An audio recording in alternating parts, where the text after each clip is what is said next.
Pada pertemuan ini, kita akan membahas mengenai project management, seperti memahami pentingnya hubungan antara sistem informasi dengan kebutuhan sistem, kemudian bagaimana membuat permintaan sistem, bagaimana menilai kelayakan teknis, ekonomi, dan organisasi, melakukan analisis kelayakan atau visibilitas, serta bagaimana memilih proyek di beberapa organisasi.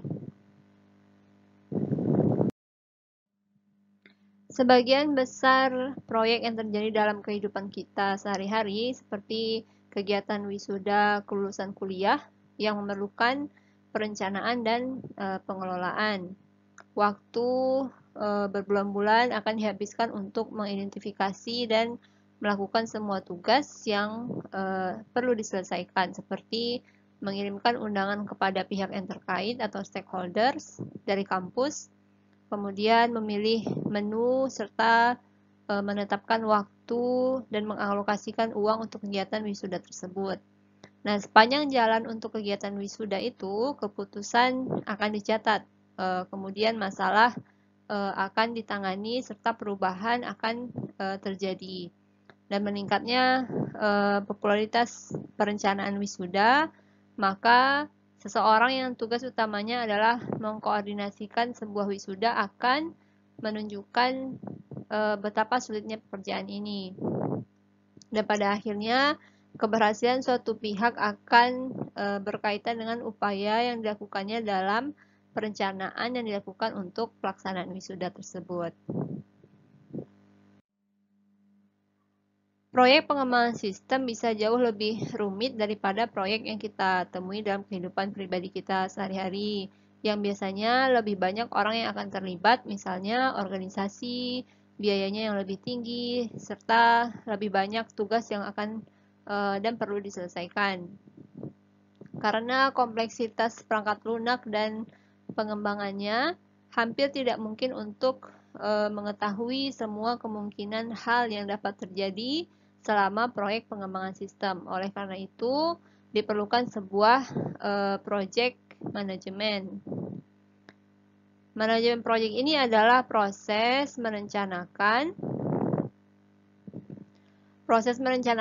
dan mengendalikan pengembangan sistem dalam kerangka waktu tertentu dengan jumlah biaya minimum dengan fungsionalitas yang tepat.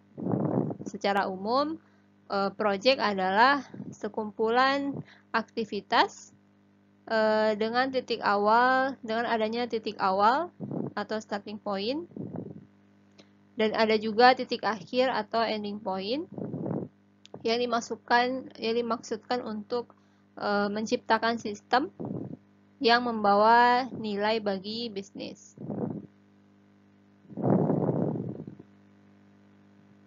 Seorang manajer proyek memiliki tanggung jawab utama untuk mengelola berbagai tugas dan peran yang perlu dikoordinasikan dengan sangat hati-hati.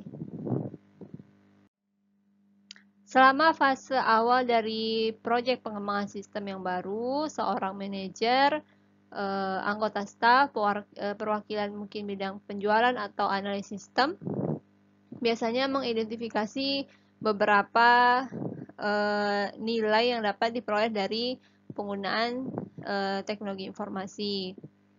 Proyek pengembangan sistem yang baru ini harus dimulai dari kebutuhan atau peluang bisnis. Kemudian banyak ide juga untuk sistem yang baru atau peningkatan dari yang sudah ada muncul dari penerapan teknologi yang baru. Baik orang IT, yaitu ahli dalam sistem, dan juga orang bisnis yang ahli dalam bidang bisnis, bekerja sama untuk menemukan cara agar teknologi mendukung sebuah kebutuhan bisnis. Dengan cara ini, maka organisasi dapat memanfaatkan teknologi inovatif yang tersedia dan juga memastikan bahwa proyek didasarkan pada tujuan bisnis yang nyata, seperti misalnya meningkatkan penjualan, meningkatkan layanan pelanggan, atau mengurangi biaya operasional. Nah, untuk memastikan bahwa kebutuhan bisnis akan ditangani organisasi bisnis yang terpengaruh, disebut juga dengan project sponsor, mengusulkan proyek pengembangan sistem yang baru menggunakan permintaan sistem atau sistem request.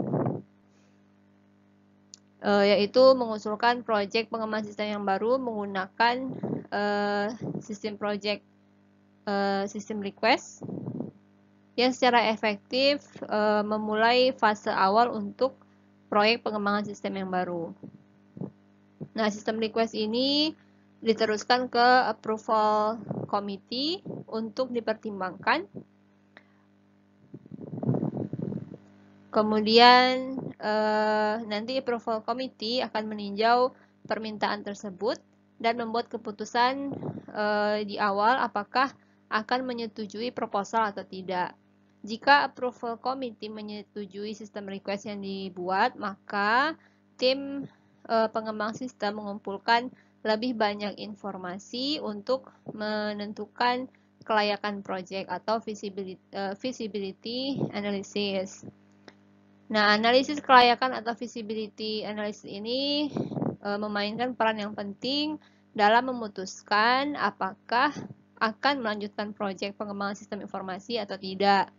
Fase ini memeriksa pro dan kontra, positif negatif dari segi teknis, ekonomi, dan organisasi dari pengembangan sistem tersebut.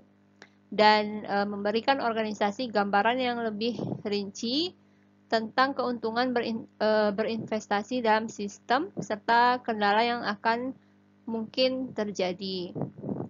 Setelah analisis kelayakan selesai atau feasibility analysisnya selesai, maka akan diserahkan ke approval committee lagi bersama dengan permintaan atau sistem request yang telah direvisi. Kemudian komite tadi, approval committee kemudian memutuskan apakah akan menyetujui project, menolak project, atau membuatkan beberapa tambahan informasi tambahan. Kemudian project dipilih dengan menimbang resiko dari keuntungan sistem. Setelah komite menyetujui sebuah proyek, maka tim pengembang harus merencanakan dengan cermat pengembangan sistem yang sebenarnya.